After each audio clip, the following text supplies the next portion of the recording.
Hey, what's up? This is Joshua, daily video blog, backlit Joshua. It is awesome out. It is fall in Minneapolis, low 60s. This is what I wish the weather was like all year round. Today, this video might be kind of long. I'm gonna try to tie together a bunch of ideas and hopefully make a coherent, compelling point by doing so. So, let's start at the beginning. So I'm teaching a workshop tonight. And it is just a little, not a little, it's a one-night, 3-hour workshop. No offense to MCAD, but it pays terribly.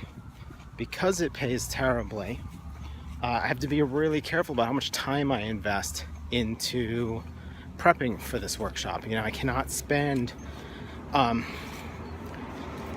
even if I spend 20 hours prepping for these 3 hours, I would now make less than minimum wage. So I really got to kind of be careful about it. They're content-rich workshops, so therefore I really do have to be prepared, though, to talk for, say, an extended period of time.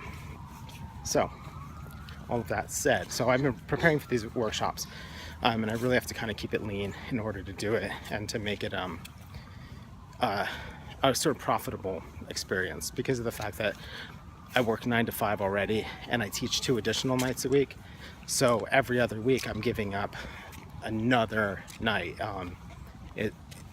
There's not a lot of time just to prep for the stuff that I have to do. So it's kind of it's really tight, is basically how I would put it. So I'm prepping for this workshop, and last night I make a kind of final push to get everything together. I stayed up till probably about 2:15, 2:30, and then woke up for work this morning. So it's pretty hard, you know. That's not awesome, especially not as a 40-year-old who can barely function on 8 hours of sleep. So I do that and I prep for the workshop. And what is my point? Okay, so I have an idea of what this workshop is about, and it needs to be a combination of lectures and live demos in design software, which is cool. I'm totally down to do that. Well, I realize, let me go this way. So for some reason, I'm looking at the course description for the workshop today. And what I realize in looking at it is that the course description is not the same as the workshop that I am actively planning for. So I sent them this course description at one point, but in my mind, what the goal of the workshop was had changed into something else, and that's now what I was prepping for.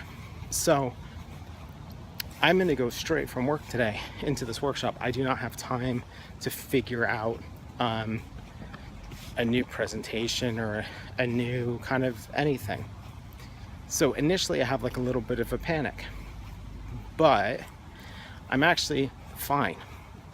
And the reason that I'm going to be fine is that I actually have materials already for this real version of the workshop, what the thing was that I initially submitted. And the reason that I have that, and this is kind of the point, and this kind of ties into a lot of stuff I think about in regards to teaching or art practice or whatever, is that my main operation is basically extraction. So do something and then extract from that. So with these workshops, what is going to end up happening is, or how they even came to be and why this isn't actually a big deal, because ordinarily, if I had been prepping for a class and then suddenly realized I had done not the right work, I would be freaking out right now, because I would have to figure out how, somehow between 5 and 6:30, how am I going to shift gears to accommodate this big mistake that I've made. But the approach that I take to teaching means I don't have to worry about that. So in general, I'm going to back up now a little bit. I don't teach classes that I'm not already interested in teaching. So I keep inquiries like, hey, would you want to teach a class on X, to a minimum. In the past, I would say, yeah, let's do that. Let's teach a class on whatever. And then I would have to do a ton of prep because maybe it was something that I actually didn't have that much experience in. So I would have to dig into it to sort of like shore up my experience, which can be fine, but is actually like a massive pain in the ass. Now, on the other hand, it's a really great way of figuring out more stuff about some field or discipline that you're interested in. Oh, my arm is tired. Let's switch. So, I need to rearrange this. There we go. So, with that said, that's how I used to teach. So if I had thought that I was teaching a class and I had screwed up all the content and now needed to find different content, this would be a nightmare. But the way that I teach now, and as much as possible, is I propose classes based on things I'm already talking about. So this series of workshops I'm working on right now, someone at MCAT said, do you want to teach some one-night workshops?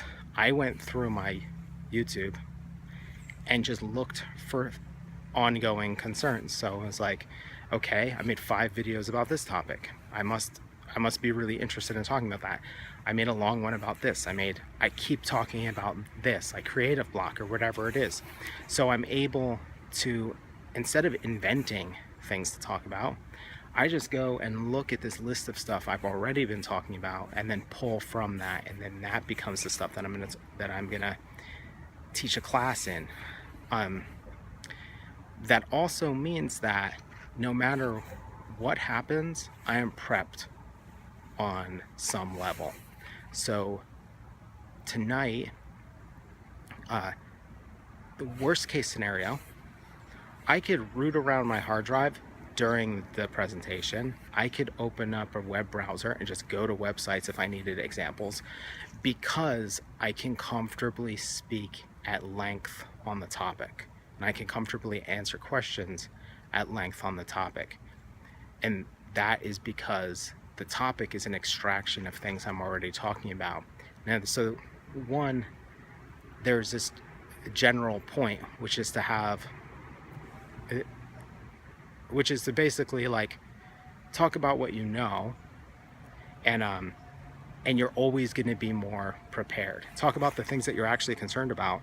You know, I didn't necessarily know that a lot of these classes that I'm proposing, that they'd resonate with other people, but I did know at the very least, like, I can do this, and I have a unique perspective on it, and I'm willing to talk about it.